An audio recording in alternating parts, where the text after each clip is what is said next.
We're joined by Michael Zezas. He is Morgan Stanley Chief U.S. Policy Strategist. Michael has two comprehensive notes out right now today on the plan and its likely effects on business, markets, and the economy. Welcome back, Michael. Yeah, thanks for having me. Before we get into the details of this plan, because there's lots of details, give us your overall sense. What is the likelihood this is going to happen? How big is it likely to be in the end as opposed to what they're proposing?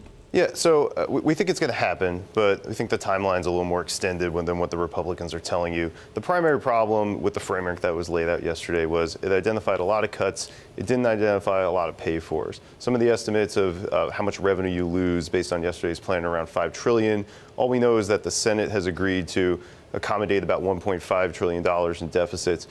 Filling in that gap means you're either going to have to moderate the plan substantially, you're going to have to pick some really big special interest battles. Either way, the process of doing that is probably going to take more time than we have in this calendar year, so we're looking at 2018 for this to go through. One of the battles they appear to be willing to take on is the state and local tax deduction. And that affects not just Democrats, but also Republicans in their home districts. How critical is that to making this whole plan work? Do they have to get that through?